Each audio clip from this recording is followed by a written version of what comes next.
O Corinthians tem essa característica. Qual o modelo de jogo que o Corinthians se sente mais confortável? É dando a bola para o adversário e marcando, sem dúvida nenhuma.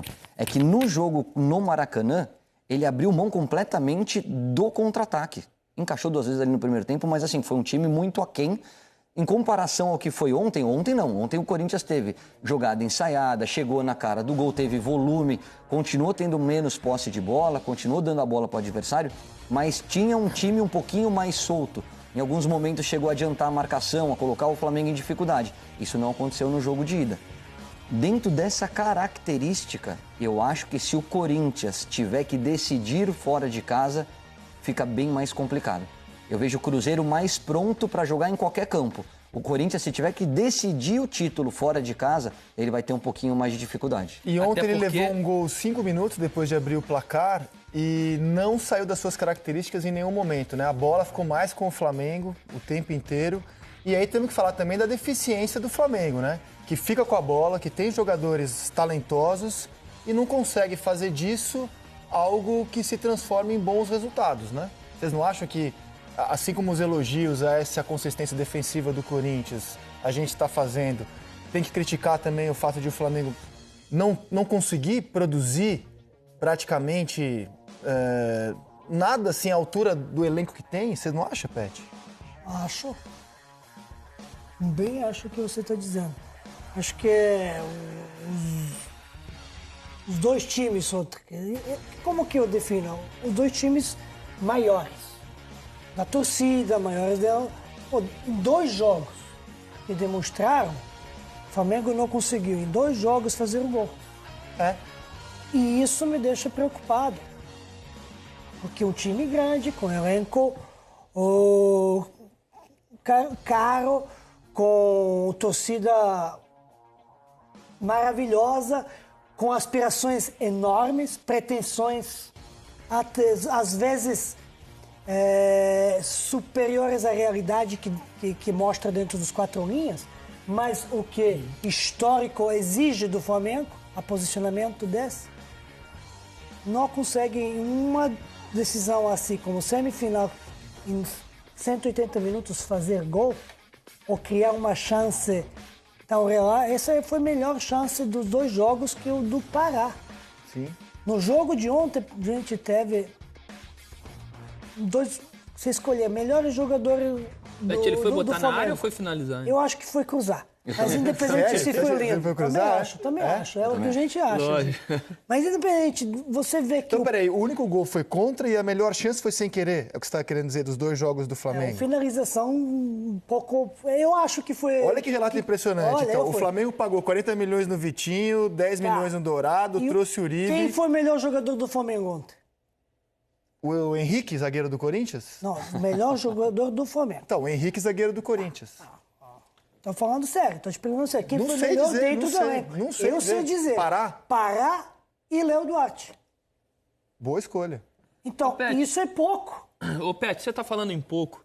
Sabe o que me parece do time do Flamengo? O time do Flamengo, ele joga um jogo de Campeonato Brasileiro em casa contra um time que tá brigando para fugir do rebaixamento. Vamos lá botar o Paraná. Será? E joga uma semifinal de Copa do Brasil da mesma forma, na mesma temperatura, com a mesma fisionomia. Você não vê na cara dos jogadores do Flamengo uma tensão de jogo decisivo, morder. Você acha que o Corinthians teve mais fome que o Flamengo? Muito mais. Mas muito mais. Isso está na cara, sem ter a qualidade que o Flamengo tem. E vai ser uma unanimidade. Põe tecnicamente. Vamos comparar o time do Corinthians e do Flamengo. Já comparamos o Flamengo. O Flamengo está aqui e o Corinthians está aqui.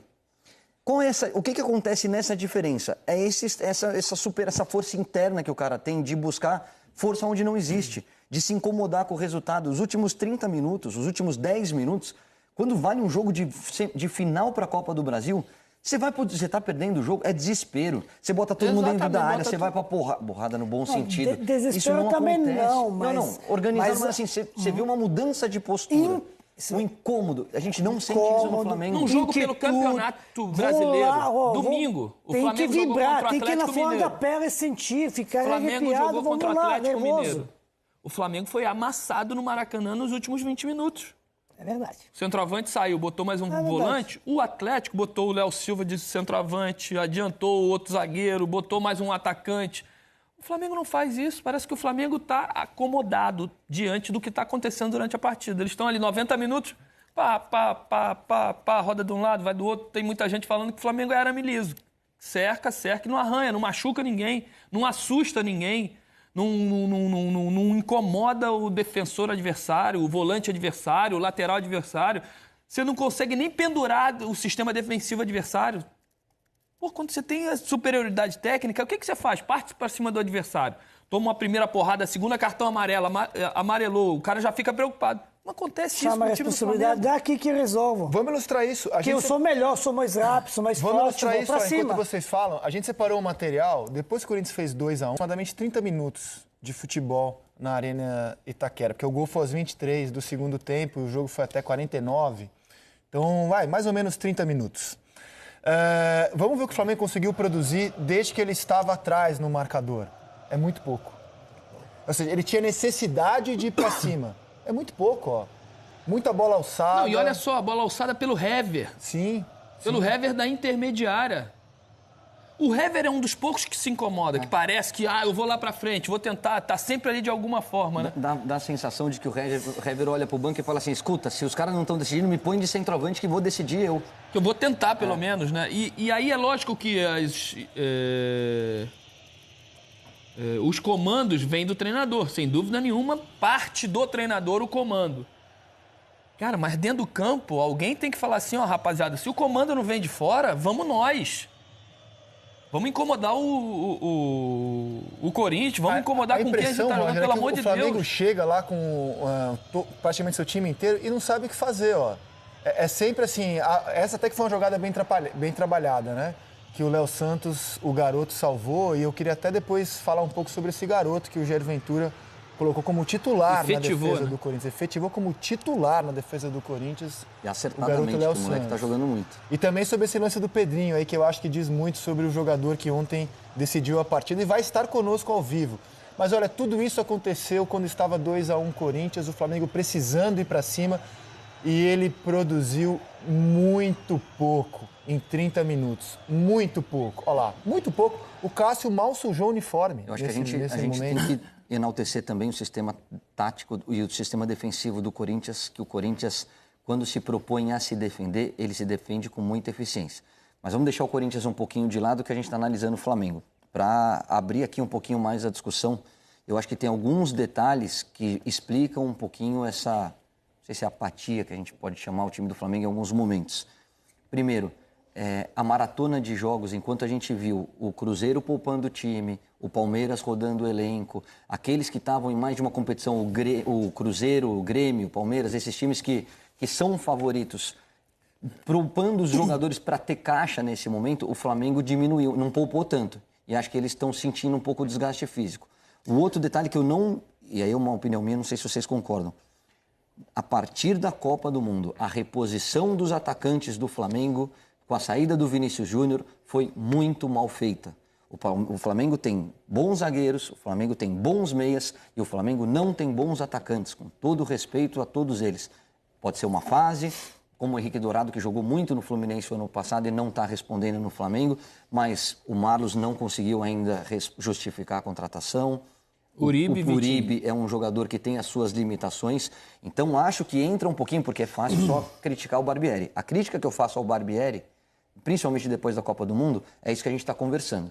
Eu acho que faz parte da preparação de um jogo acender a chama. Tirar o cara da zona de conforto, entender que aquele jogo não vai se ganhar só rodando a bola de lado, vai ter que ter um pouquinho a mais.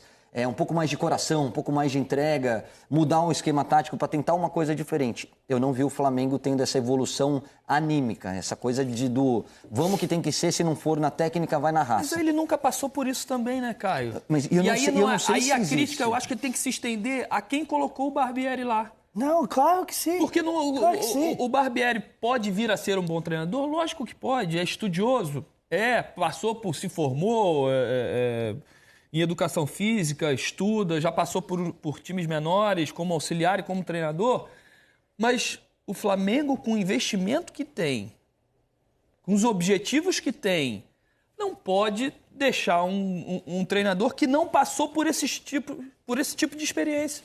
Ele nunca foi eliminado de nada, ele nunca concorreu com nada, ele nunca teve pressão do torcedor, ele nunca teve pressão da imprensa. Parece Vou dar uma informação. é jovem e parece estar sozinho.